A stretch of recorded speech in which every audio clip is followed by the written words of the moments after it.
Hello, everybody. Welcome to another episode of The Thinker and the Joker, where we are thinking and joking so much that we forget to do a podcast every week. So thank you for those who are following us, and for the newcomers. Hey, every podcast is pretty much like the first podcast, right, Reda? Because, we haven't really kickstarted this yet, but we will. Okay, so thanks for that. I think that was probably the best intro we've had so far. And I think that's it. We have our intro guy. You're our intro guy. Yeah, I'll be the intro guy. No problem. I don't mind. And it was so good. You have to live up to it now. I don't know how you can improve on that. No problem. And I promise you a different T-shirt every single podcast. I don't know about that. I'm going to run out of T-shirts soon. Yeah. I've used my best ones. Anyway, so how you been during this lockdown? Hey, again, I'm really not complaining. I still have my own space for work. I completely haven't killed or anyone in my household from annoyances or anything like that. I heard apparently that the domestic violence in some places came up by 30%, by the way. Yeah, I heard some countries. I don't know if it's in the world or countries, because, but no, everything is safe here. I haven't gotten beaten up by the wife. I'm completely okay. No marks, no black eye. So, you haven't had any major fights, like nothing serious? No, nothing. It's been good. It's been nothing serious. And I think that, like, before, for example, it's like, why would you say, I'll do it later or I'll do it later? Because you've been out of the house all day, because you've been going to work, because etc. Now that I'm home, the later becomes like, I might as well do it now. I can do it during my little lunch break, and that's it. I won't need to do it later. All these things, if anything, I kind of find it much easier than I did before. Okay, so less fights than you normally would have had if there was no lockdown. Yeah. Okay, I mean, I'm not having a similar experience. I don't think we've fought for anything serious so far. I mean, no, nothing serious for sure. Yeah. Like, a couple of tiny things, but like not even, I wouldn't call them arguments. It'll be like, where did you put this? Or, I mean, those little things, Yeah. I wonder if that's a sign of a good relationship. Or not. I think so, because I think it's important that you spend time together, but it's important you give each other space. Depends how much space you have, because I live in a small flat, right? So even though the space is not that big, we still manage to not fight, which is impressive, I think. Okay, yeah, that's a good point. And I suppose that space is only having an extra room, and you have an extra room. You're somewhere now, and you can be, like you don't need a mansion, that's or right. a palace. I think maybe in a studio you'd run into some real problems. I would say so. They should really reduce this statistic to domestic violence rises in apartment studios. Or lodges. I mean, you know what? I would actually like a breakdown of that because, well, speaking of data and stuff, I mean, the whole, issue now with Corona, and there's so much data out there, right? And a lot of it is contradictory as well. So I don't 100%. Really know what to believe.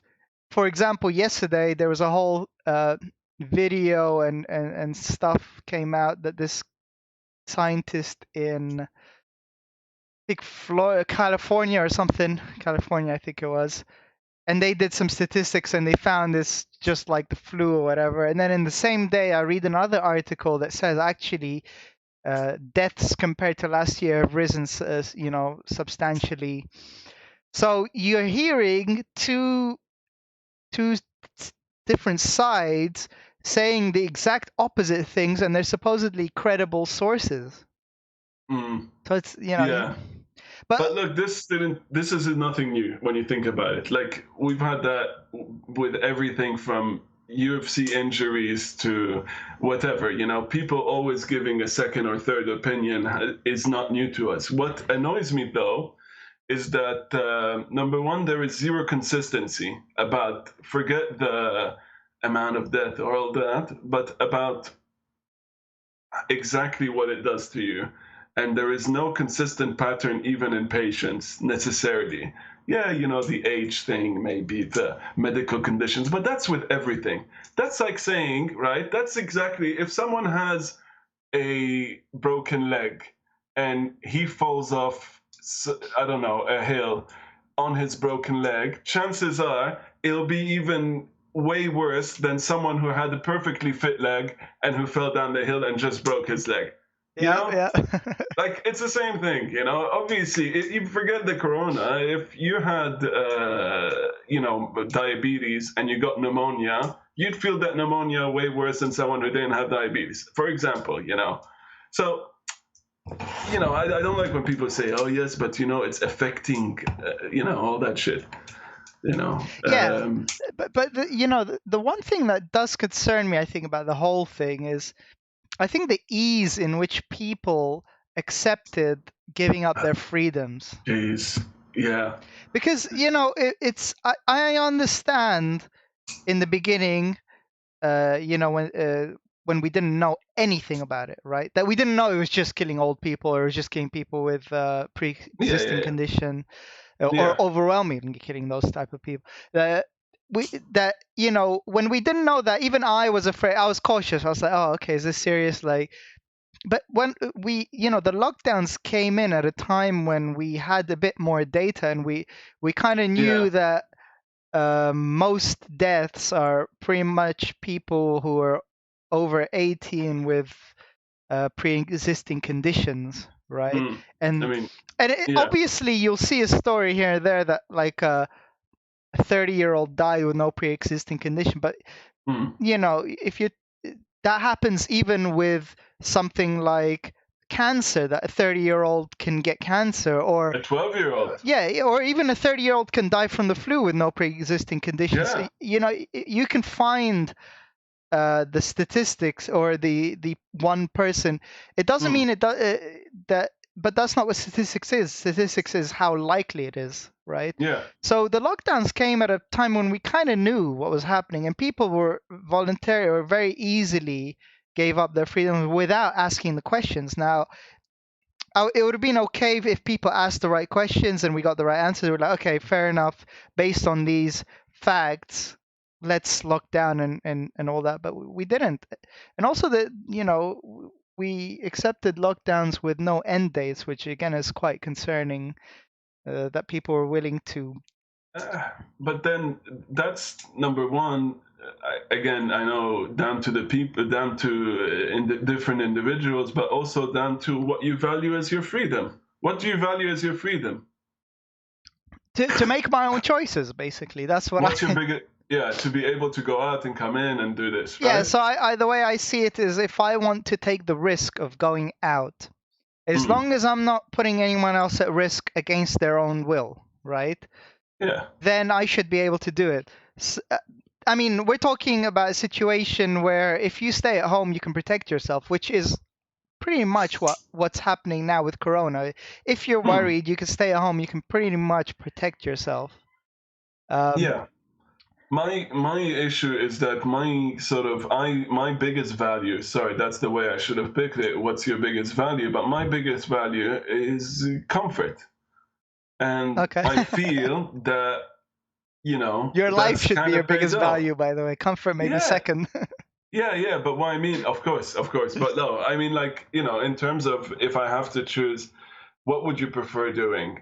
Yeah. Like, if they told you, listen, this thing kills people, etc. The way we're going to deal with it is everyone does everything as normal, like they're doing in Sweden, etc. And look, if you get it, tough titties. Then you have to stay at home for 40 days and you might die. See ya. You know, potentially more people would have reacted, like the way England made it seem like this is what they were doing in the beginning. So potentially more people would have reacted for that than as opposed to telling them to stay home. Also, people, when you have been told to stay home, didn't react because other countries, they already did that. So it was kind of like, it's our turn to stay home now. It wasn't like, what? But how can they go from this to this directly? It was like, oh yeah, well, they've already done this in Italy, and they've done that in China, and they've done that this. It's just our turn, and then, you know, whatever. But yeah, comfort is the main thing. And for me, like, if I was made stay in a hospital, for example, under quarantine, not in my bed, not on, you know, not being able to do the work I like to do or play my video games or whatever, that'd be a worst way to take away my freedom than telling me, listen, Mark, just go to the shop when you need to go to the shop. Don't spend money in pubs and restaurants and whatever. You know, I'm a default Jew. I don't spend money anyways. Well, I mean, it starts with that, and then once they have the power, then there's no limit to what they could do, theoretically. But anyway, the other thing with Corona that I wanted to bring up is, you know, in the beginning when everyone was stocking up on toilet paper, right, and there was no toilet paper for anyone to buy. Yeah. I have yet to find anyone who's willing to admit that they were the ones that are stocking up on toilet paper. Everyone's like, oh, I couldn't find any toilet paper. But no one could admit that they were the ones that stocked up on toilet paper. Yeah, 100%. Where are those people? Everyone is in denial about this stuff. And it's not just the toilet paper as well. The pasta, like, how silly, man, you know? Yeah. But it's true. And I tell you another thing as well that I find, like, another hypocrite COVID angle that I find is people shaming other people. Oh, yeah. Oh. Like, I find that hypocrite because, for example, right, in my neighborhood, there's teenagers, and they're meeting up with their teen friends and having house parties, apparently, or whatever, right? But, like, I told Sarah, you know, and I was telling, like, people on the Lust group where I'm staying post pictures, and they say, like, they try to, like, say, oh my God, these kids having parties, or the parents, why are you not controlling your kids? This is a moment to stay home. 100%, don't get me wrong. However, all you needed to do, if you're really that concerned, is not make it public on Facebook. None of those kids, like, will learn their lesson that way. Maybe mention it to a police officer, etc. Number two, it's a hypocrite thing by you, because when you were a teenager and there was a war and there was whatever, you were still doing all that shit, regardless of you having to stay at home to be safe, to be protected, whatever. You were still putting, you know, other people's lives in danger somehow. So don't make it seem like you've never, like, you know, as a teenager, you never did anything like that. The funny thing is that there are some people who try to shame people who are driving out and being out all day and coming back home, right? Yeah. Only to find out that they were actually NHS workers being out all day. Yeah. It's like, whoa, it came back at 5 a.m. Look at this, it's a nurse. Yeah. Yeah, man, that's but yeah, you know, and yeah, I know what you mean by, like, the freedom thing, but maybe you should protest with those Americans. They're fighting for not wanting to stay at home. Yeah, I would like to, but you know what? If I was the government, right, and I wanted to lock people down, like, I wouldn't call it like a lockdown or anything like that. I would try and romanticize it, right? So you could take the word quarantine and change the pronunciation to quarantine, so it sounds a bit more like Valentine, and then it's more of a romantic. Yeah. That's actually a very that is it. They had to sell it to us. Yeah, it's all a marketing thing. Yeah. If they sold it the right way, I'm sure everyone would have complied. By the way, if you had a choice right now to either stay in the UK but in your own house, but in isolation, or be able to be in Sweden during this time and not have isolation but not be in your own house? That's actually a very good question. That's a really, really good question. That comes to your point of the comfort, right? Yeah, exactly. My first instinct is to think about my own house. only because I can still go for walks and things like that. Yeah, well, that's exactly it. It's the same with me. We were gonna go to Cyprus the day all that happened. We were just gonna take a plane and go. And if we went, I was telling Sarah now, it'd be like, a very, annoying situation. Just because we're not at home, you don't have your own bed, you don't have your own habits. You can't just stand up and go, unless you're renting somewhere. That's the other thing. Money, it's going to be more money being thrown where you don't need to. I told you, I'm the default Jew guy. I don't want to spend any money. But yeah, what was I going to say to you, bro? Aside from that, though, in terms for you, like you're working, Lumberg not working, your partner not working, how is she finding that? Well, she's struggling. I think she gets bored. She started reading books, and she's trying to find things to keep her occupied, to get her a purpose, to feel like she has a sense of a purpose in life. But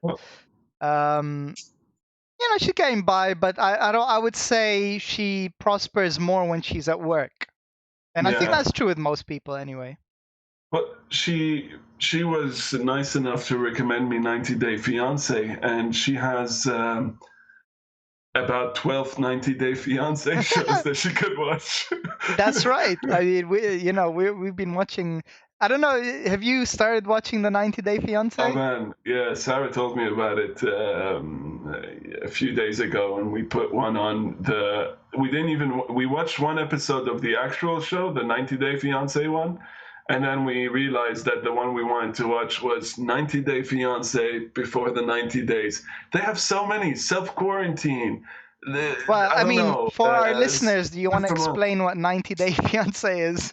It's actually, you know what? I still don't really get it, but I'm guessing they just basically try and meet someone they've been dating online, usually abroad, and they try to get them a visa for 90 days as a fiance, right? And then if after 90 days it doesn't work out, visa is not extended and they go back. I'm guessing that's going to happen for some. So is that? I mean, yeah, okay. The show is called 90 Day Fiancé because they have, in America, they have a tier of visa, which is a 90 day, I think, engagement visa or something like that, where if you meet someone abroad and you want to bring them over to America, you have 90 days in which to propose and to marry them.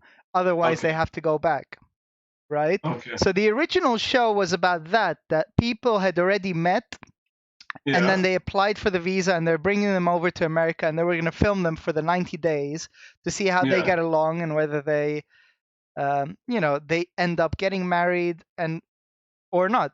But then the show became so big that people, the guys who were on the show became celebrities. So then they started, having a show after the 90 days. So following their lives after. Then people got curious, and then they started doing a show before the 90 days. So as soon as they met, usually it's so you actually follow the same couples from the before to the this to the that.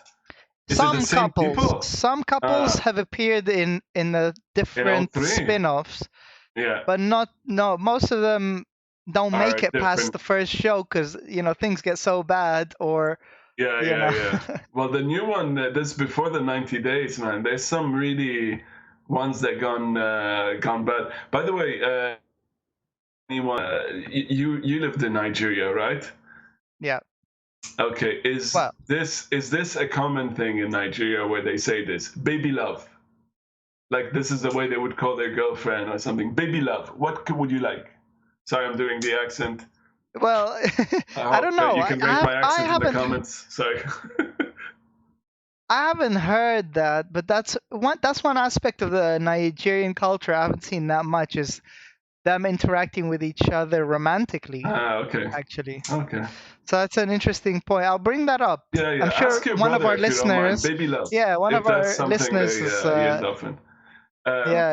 But yeah, it's interesting, man. There are a few observations watching like 4 or 5 episodes just about this got me thinking, because let's face it, most of the time when you see like an old male or female with a young male or female, my first observation, the first one I had was you automatically think gold digger, these young male or female, blah blah blah, whatever, only him in it for the money, etc. And then you realize one thing. Firstly, there's nothing wrong with gold digging if you come from the ass crack of the world and you've had shit everything from day one of you being born, and finally you have an opportunity to improve that for you.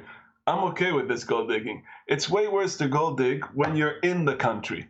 If, for example, I don't know, a German 22-year-old is gold digging a German 80-year-old billionaire, I've got a problem with that. Like, screw you. You were in the same country as this guy. This guy made it. You didn't. I don't care about the opportunities. You had every opportunity to succeed.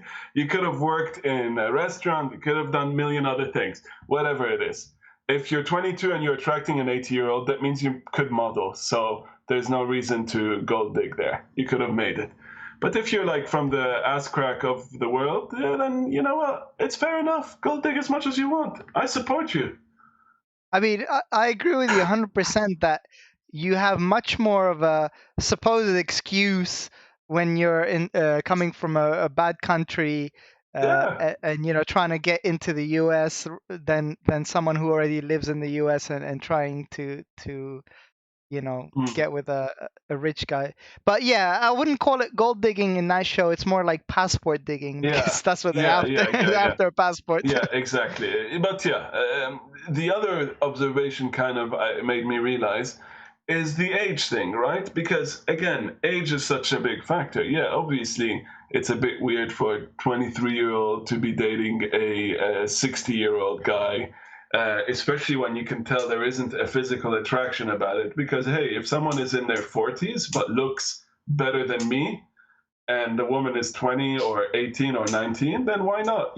Fair enough. There's an attraction at least, so etc. But the thing as well, what you realize with the ages is it means nothing, because there's some women that are like 20 years old, or some guys, whatever, and they've had, well, usually women, let's face it, it's not guys that are 20 dating it. Well, there is that as well. But anyways, basically, they have had so much more maturity as a person, like just mature, than some of the older people that you see on that show.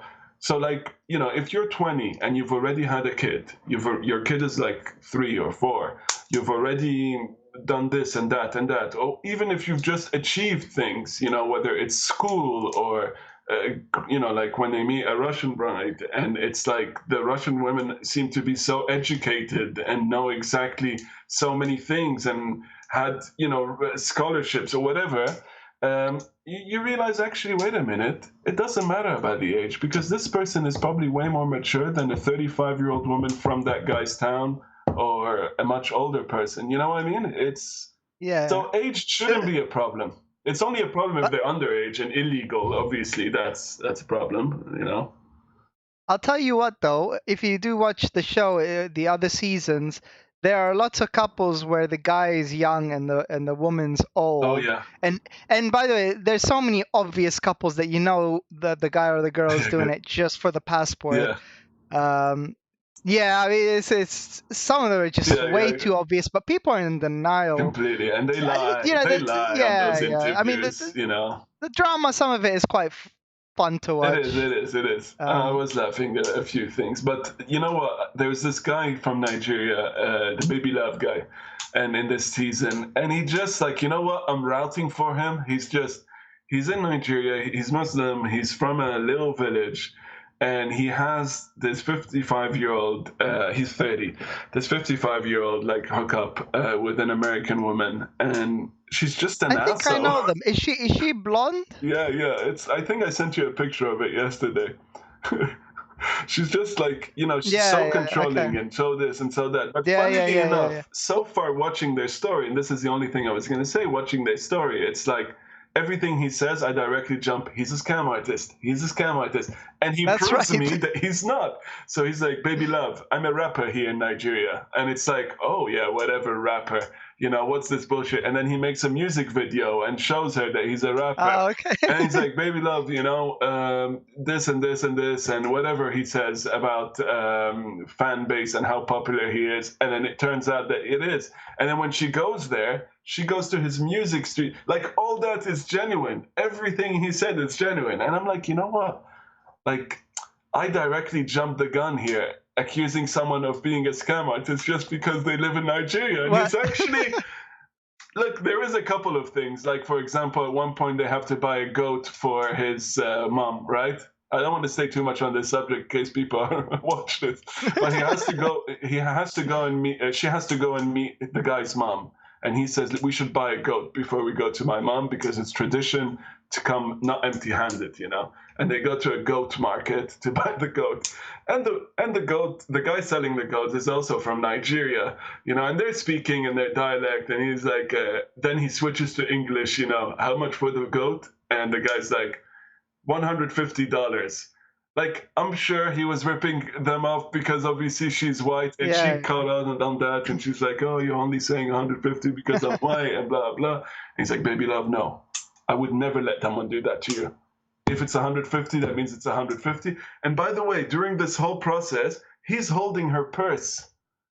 Oh, okay. It's such another thing, you know. It's like, you know, I'm trying to defend the guy, but at the same time, it's like, don't hold her purse. We all know that you're taking as much money as you can when you can.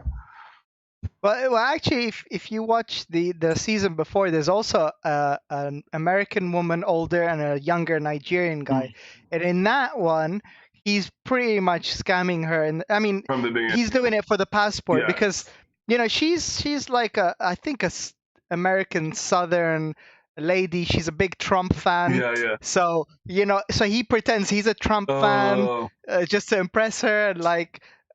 You know, she's always threatening him that, oh, if you upset me, I'm not going to take you to America. And he's always like trying to please her. Yeah. I mean, you know, he's not completely innocent, and she's not. They're both but a bad at the end couple. Of the day, like, let's face it, this 90-year-old, like, sometimes these guys are stupid, but these 90-year-old guys that think that the 20-year-old is actually attracted to them, like, you know what? They have it coming because they're that dumb to think that. You know what I mean? They must be in denial in some way. And if you are not, you know, then it's for the money, and accept it for that. It's fine, you know. There's no problem. Love shouldn't just be like a butterfly in the stomach thing. You can love someone who supports you and who can offer you things that others don't. Yeah. You know? I mean, if it was more based on more honesty, they would definitely have better relationships. That's for sure. Yeah. I like as well that they go to the other country. That's I thought was cool, because I thought they were just going to stop the show in America and then we'll wait till they come back and see what they learned. But no, they actually go to the other country regardless of where it is. Yeah, I mean, the original was only in America when they came. Oh, yeah. But now they do the before the they do all that stuff. But yeah, no, it was. I'm gonna watch some more tonight. I'll let you know. How it goes. All right. Anyway, the other thing I was going to mention, you know, because I've been going cycling recently as well, and I don't know if you've ever been cycling or anything like that, but when you're cycling and then there's another cyclist coming from the other direction, normally they'll give you a nod, like, you know, approval. Yeah. Oh yeah, we're both cyclists. And I used to get that when I had the motorbike and I would drive. I would get that all the time with other bikers, you know, that like, yeah, we're in this together. And the funny, and then I brought that up to my girlfriend, right? And she used to work as a nanny, right? And she mentioned that when she worked as a nanny, that women would do that to each other. Oh yeah, you have a baby, I have a baby, you know, not approval, or it's like we're in this together. And it got me thinking, right? It got me thinking that like. It shouldn't really be surprising that there's such a thing as racism, you know, or discrimination, in the sense that people automatically will be nicer to other people who are like them, doing the same thing as them or in the same boat as them, you know, and it's not a good thing.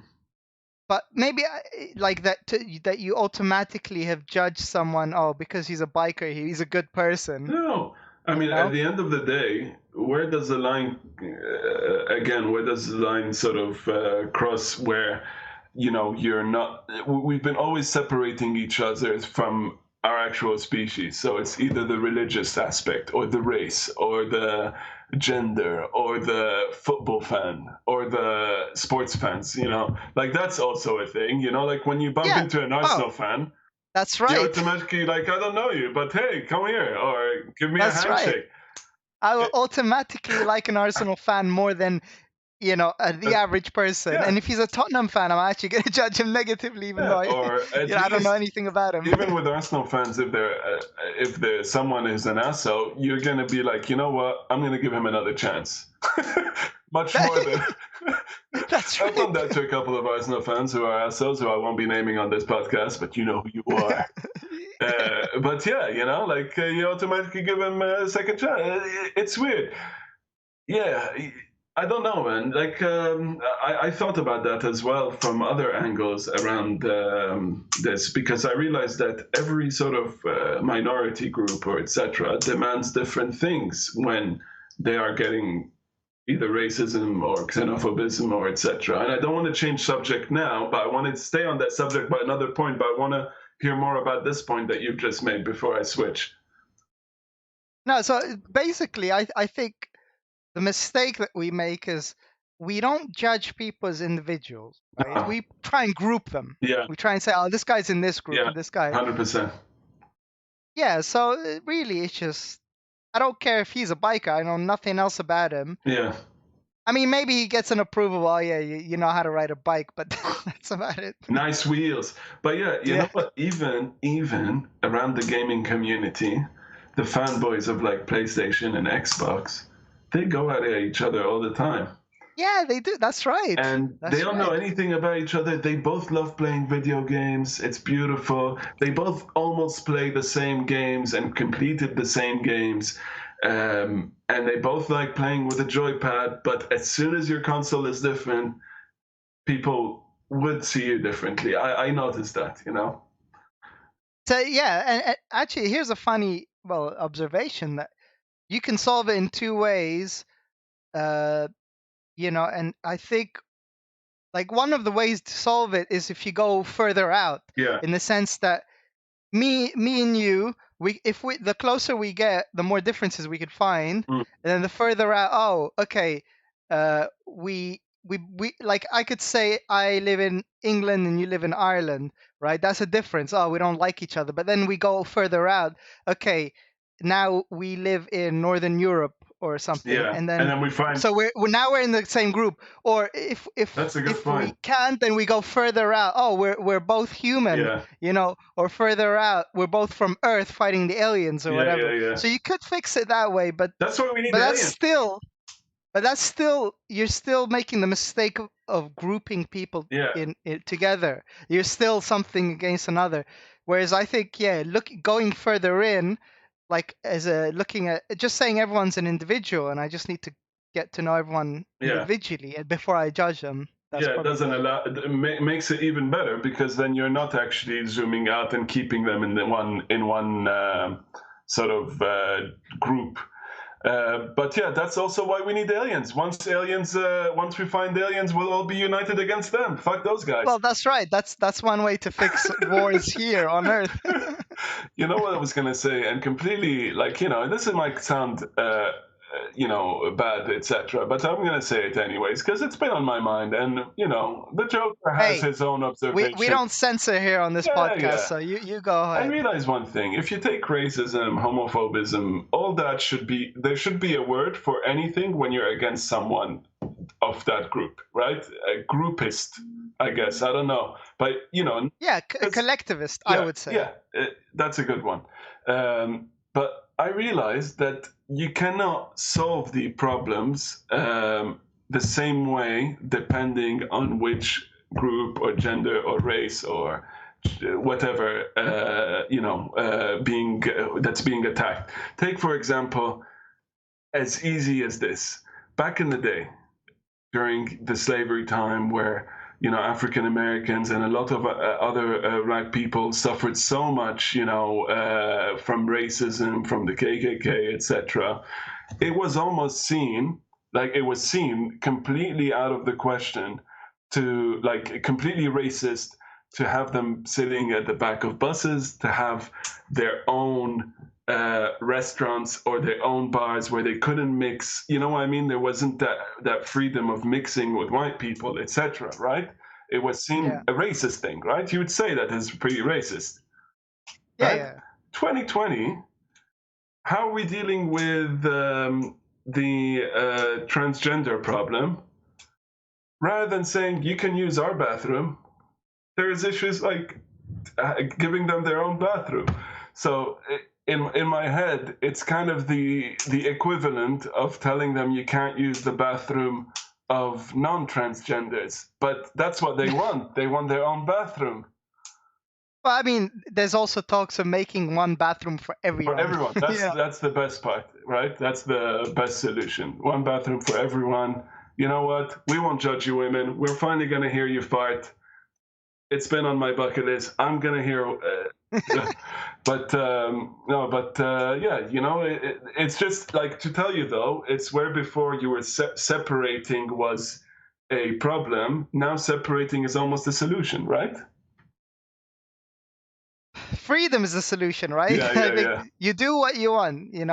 I think like with bathrooms, for example, if someone, it's up to a restaurant owner, for example, if he wants to have 3 bathrooms, for trans, for male, for female, or whatever, he could do that.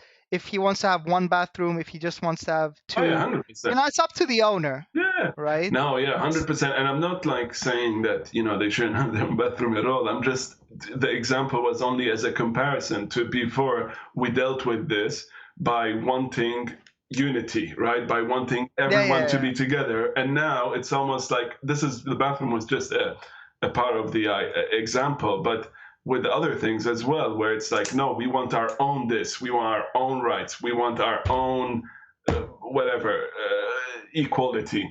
Well, it's still and I think it's a mistake. It's a mistake, 100%. I think it should be no. We want to be seen as the same as you, and that's it. That's right. There should be no such thing as gay rights, trans rights, women's rights. Because more separation. They get their rights for being a human being. They don't need extra rights. No. They have rights, just like everyone else. They're human beings. They get individual rights, and that's it. I think the problem with gay rights or women's rights or whatever, any other type of rights, is it makes it seem like they have more rights or extra rights that has to be enforced by law. So let's say you have a restaurant and you don't want to have a trans bathroom, they'll force you by law to have one. Yeah. And that's unfair because it's your restaurant, your property, your choice. And even if it's a mistake to be transphobic, you should be free to make that mistake, as long as you're not forcing anyone else it's not like, onto that mistake. Yeah, exactly. No, I agree. But that was it. But I haven't, by the way, have you been watching or doing anything else beside the cycling? Well, I mean, I'm really excited that there's UFC coming up in, is it next week? Ooh. In 10 days. Nice. UFC 249. Really? It's back on the card? Yeah. So I think they're doing it at a fight island. Okay. So tell me. Wait, you stopped following any news, including like coronavirus, BBC News, everything, all that? Everything. Well done. Respect, bro. Yeah, nothing. I don't know what happened. I don't know how many there's nothing good in the news. Look, there's nothing good in the news. Whenever I'll get the memo when I can go back out and when everything starts back to open, I'm sure someone will tell me, oh yeah, this is happening or this is opening. And at that time, you can get it from Twitter. Any news you want. But anyway, the UFC is gonna they're hosting an event. No fans. It's gonna be, I think, in Florida. But anyway, it's a good card. But forget about the card for now. There was something I was thinking about with regards to like fighters in general. And like I was thinking about trash talk, right? And I think it's, trash talk is one of those things. It's quite risky, but then the rewards are great. because it's risky. It's in the sense that if you talk shit and you get beaten up, everyone's gonna think you're a loser. Yeah. Right? But if you talk shit and you keep winning and keep winning and keep winning, people will love you and you become like a cult. That's true. Figure. Yeah. And you've seen that with Conor McGregor, and I think it's starting to happen with Jorge Masvidal a little bit because he's been on a win streak. Yeah. And it's also, I think, with Israel Adesanya, he talks shit and stuff, and because he's undefeated, he's winning. People are starting to like him. So yeah, trash talking is one of those things. Yeah, it's true. Like, I think the biggest reason why fighters like Demetrius Johnson or Miocic, that are great fighters, no doubt, but the reason why they probably didn't explode as much in the, or given as many chances to be ahead of pay-per-views and all that is because they don't trash talk. Like, maybe Miocic started coming out a bit more of his shell, but in the beginning of his career he wasn't. That's right. And they need that. I think it's part of selling, like, the money that any sports makes. This is why I learned the money that any sports makes doesn't come from diehard fans. It always comes from the average fans, the ones that are. That's true. This is where the money is. The money's never in people who watch it day and night, who follow every fighter, or people who are actually interested in the sport. Look at the Super Bowl. The other day I was listening to a great podcast, and they were talking about back in the day, and they were saying back in the day the Super Bowl didn't have all these fancy shows in the halftime, etc. And it just shows you as well now that it's really big, etc. Again, it's another sport where you have so many those average fans, the non-diehard, the one that just watch it for Christina Aguilera's performance. Yeah, I mean that's true though. I'd watch it for Christina Aguilera's performance. To be honest, I'm an average NFL fan. I don't know anything about NFL except for the Super Bowl. That's it.